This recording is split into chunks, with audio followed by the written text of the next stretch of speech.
Hello guys, we are back with our next lecture. In this lecture, let us go through alternative architectural designs.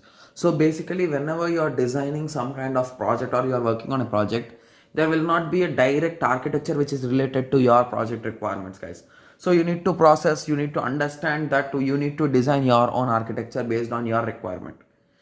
Basically, most of the companies directly they follow their own strategies to create their own architecture. So basically there are some steps or some methods of multiple hybrid architectures, guys. So we'll be discussing about them in this 3 to 4 lectures. Okay, so design results in a number of architectural alternatives. So basically whenever you're designing something, there will be multiple alternatives to design it, so that are assessed to determine which is the most appropriate for the problem to be solved. So basically why are you doing all this design and everything, guys? To solve a problem. So basically to solve a problem, which is the best one, which design gives you the best results, you'll be using that. So basically why we are thinking this much about designing is that because designing is completely dependent, sorry, coding is completely dependent on designing, guys. So whatever you do in design, so that that structure will be redesigned, or that structure will be copied directly into your coding part. So that is the reason why selecting a proper architecture is mandatory. Okay, architectural design is mandatory. Okay, so it can be a hybrid of multiple architectures if it best fits the requirements. So cost and approval from the customer is mandatory.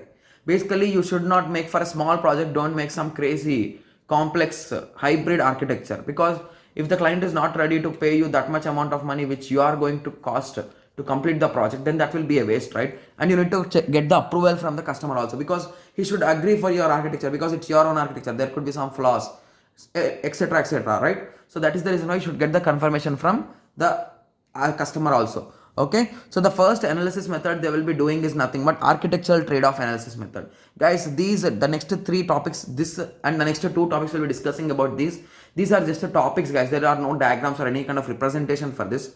These are just theoretical concepts, you can assume in that way also. Okay, so the first type is nothing but ATAT, that is nothing but architectural trade-off analysis model.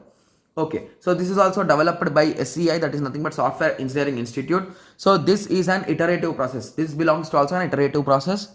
Perform requirement activities in sequence. So basically we will be performing some activities in sequence, guys. So it is having 6 activities, guys. So the first activity is nothing but collect scenarios. So basically in this, before coming to architecture design, we designed, right?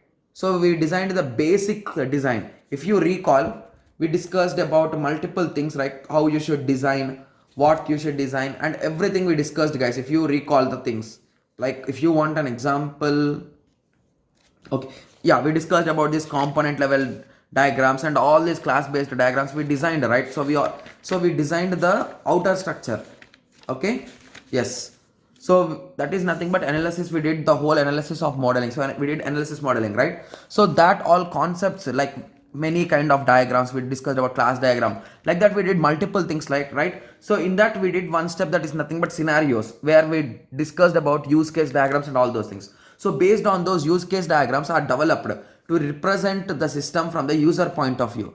Basically we'll be designing again here, we'll be rechecking them, and we'll be understanding how, what architecture will best suit for that our requirement. So again you'll be checking elicited requirements, constraints, and environment description. So again information required for requirement engineering, all these are the things which belongs to requirement engineering, guys.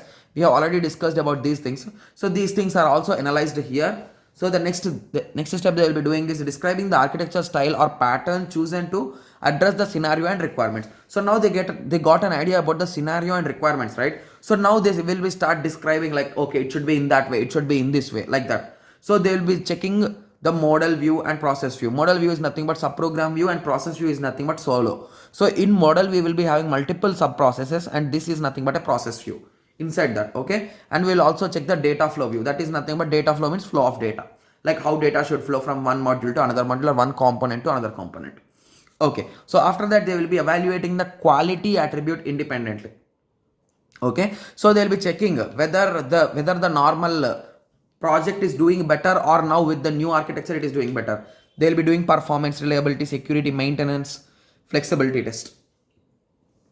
Sorry for that. Okay, so they'll be doing multiple analysis, and they'll be finally they will be identifying the sensitive points for the architecture. So like if there could be any bugs or a risk, they'll be identifying here.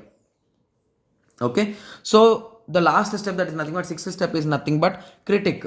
So candidate architecture from step 3 to using step 5. So basically we will be using step 3 here, right? So step 3 I told about describing the architecture style. So using that we will be, or based on that you will be doing this sensibility test, guys. Okay, so these are the six steps based on 5 and 6. So basically the 5, 6 and 7, sorry, 4, 5, 6 are the main steps, guys. Okay, so I hope everyone got some basic idea about architecture trade-off analysis method, guys. That is nothing but ATAM, right? Okay, so in the next lecture, let us go through some basic concept about architecture complexity. Okay, so let us meet in the next lecture. Thank you. Thanks for watching.